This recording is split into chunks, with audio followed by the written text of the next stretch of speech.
এবার গরমকে পিছনে ফেলে প্রবল গতিতে এগিয়ে আসছে ভারী বৃষ্টি। গত কয়েকদিন ধরে অসাদিশা গরম থাকলেও এবার কিন্তু আবহাওয়ার পরিবর্তন ঘটতে চলেছে বাংলার বুকে।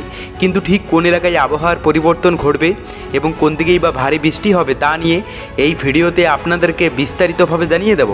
আপনি ভিডিওটি অবশ্যই শেষ পর্যন্ত দেখবেন।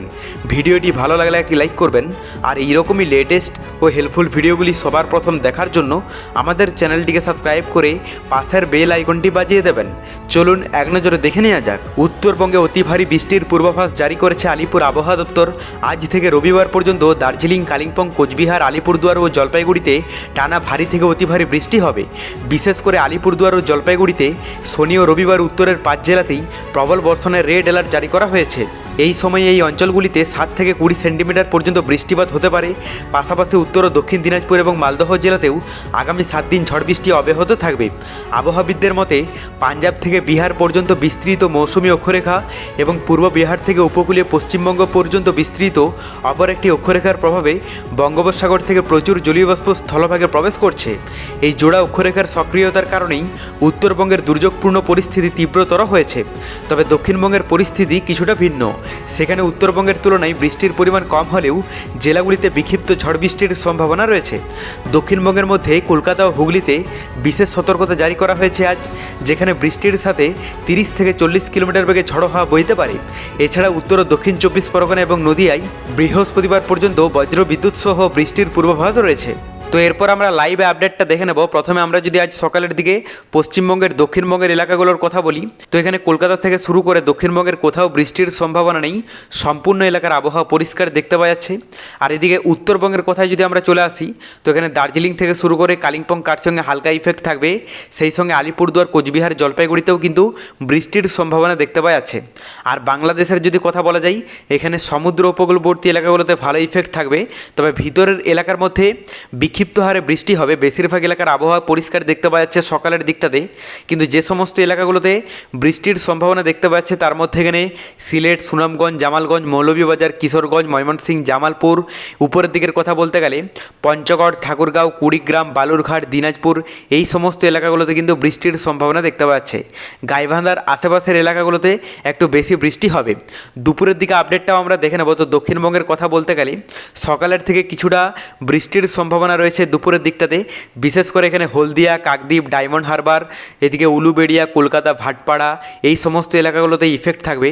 সেই সঙ্গে বর্ধমান, বোলপুর, উপরের দিকের কথা বলতে গেলে বহরমপুর, মুর্শিদাবাদেও কিন্তু হালকা ইফেক্ট দেখতে পাওয়া যাচ্ছে। বাদবাকি বেশিরভাগ এলাকার আবহাওয়া পরিষ্কার থাকবে। কিন্তু উত্তরবঙ্গের কথা বলতে গেলে সকালের মধ্যে মোটামুটি হালকা থেকে মাঝারি মানের বৃষ্টি হবে দার্জিলিং থেকে শুরু করে কালিম্পং, কার্সিয়ং, আলিপুরদুয়ার, কোচবিহার, জলপাইগুড়িতে। বাংলাদেশের কথা বলতে গেলে যেহেতু সমুদ্রে দুর্যোগপূর্ণ আবহাওয়া রয়েছে, তার ইফেক্টটা বিশেষ করে বাংলাদেশের দিকেই ঢুকছে। তো এই কারণের জন্য সমুদ্র উপকূলবর্তী এলাকাগুলোতে ভালো ইফেক্ট থাকবে। এখানে চট্টগ্রাম, ফটিকছড়ি, মানিকছড়ি, মহেশখালী, কক্সবাজার, এই সমস্ত এলাকাগুলোতে ভালো ইফেক্ট থাকবে। এবং উপরের দিকের মধ্যেও বিক্ষিপ্ত এলাকা জুড়ে কিন্তু বৃষ্টি হবে। যদিও ভারী বৃষ্টির সম্ভাবনা দেখতে পাওয়া যাচ্ছে না ভিতরের এলাকাগুলোতে, তবে সমুদ্র উপকূলবর্তী এলাকাগুলোতে কিন্তু ভালো ইফেক্ট থাকবে।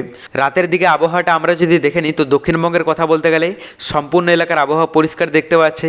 এখানে বঙ্গোপসাগরের ইফেক্টটাও কিন্তু অনেকটা অংশেই কমে যেতে দেখতে পাওয়া যাচ্ছে, যার প্রভাবে পশ্চিমবঙ্গ সহ বাংলাদেশে সেরকমভাবে ইফেক্ট পড়বে না। শুধুমাত্র বাংলাদেশের এখানে সিলেটের আশেপাশের এলাকাগুলোতে হালকা ইফেক্ট দেখতে পাওয়া যাচ্ছে। বাদবাকি বেশিরভাগ এলাকার আবহাওয়া পরিষ্কার থাকবে। এরপর আমরা তাপমাত্রাটা দেখে নেব যে নতুন কোনো চেঞ্জেস এসেছে কিনা। আজ দুপুরের দিকে আমরা যদি দক্ষিণবঙ্গের তাপমাত্রাটা দেখে নিই, তো এখানে কলকাতা এবং দক্ষিণবঙ্গের বেশিরভাগ এলাকার তাপমাত্রা থাকতে পারে 34, 35, 36 ডিগ্রির মধ্যে। মানে মোটামুটি খুব একটা অস্বস্তি না থাকলেও হালকা পরিমাণ থাকতে পারে বাঁকুড়া, পুরুলিয়া, এই সমস্ত কয়েকটি এলাকাতে। উত্তরবঙ্গের কথা বলতে গেলে দার্জিলিং, কালিম্পং, কার্সিয়ংয়ে 26 ডিগ্রি দেখতে পাচ্ছে। পাশাপাশি জলপাইগুড়ি, আলিপুরদুয়ার, কোচবিহারের তাপমাত্রা থাকতে পারে 30, 31 ডিগ্রির মধ্যে। বাংলাদেশের কথা বলতে গেলে সমুদ্র উপকূলবর্তী এলাকা এবং ভিতরের এলাকার মধ্যে বেশিরভাগ এলাকার তাপমাত্রা থাকতে পারে 31 ডিগ্রি থেকে শুরু করে 32, 33 ডিগ্রি পর্যন্ত। এরপর আমরা রাতের দিকে তাপমাত্রাটাও দেখে নেব। তো এখানে দক্ষিণবঙ্গের কথা বলতে গেলে কলকাতা সহ দক্ষিণবঙ্গের বেশিরভাগ এলাকার তাপমাত্রা থাকতে পারে 29-30 ডিগ্রির মধ্যে। উত্তরবঙ্গের কথা বলতে গেলে এখানে দার্জিলিংয়ে মোটামুটি 20 ডিগ্রি দেখতে পাচ্ছে, পাশাপাশি কালিম্পং কার্চংয়ে 20 ডিগ্রিই থাকবে। আর এদিকে জলপাইগুড়ি, আলিপুরদুয়ার, কোচবিহারের তাপমাত্রা থাকতে পারে 26 ডিগ্রির মধ্যে। বাংলাদেশের কথা বলতে গেলে সমুদ্র উপকূলবর্তী এলাকা এবং ভিতরের এলাকার মধ্যে বেশিরভাগ এলাকার তাপমাত্রা থাকতে পারে 26 ডিগ্রি থেকে শুরু করে 27-28 ডিগ্রি পর্যন্ত। তবে পরবর্তীতে বঙ্গোপসাগরে নতুন কোনো দুর্যোগের আভাস পেলে অবশ্যই আপনাদেরকে লাইভে জানিয়ে দেব। তার জন্য চ্যানেলটিকে সাবস্ক্রাইব করে রাখতে ভুলবেন না।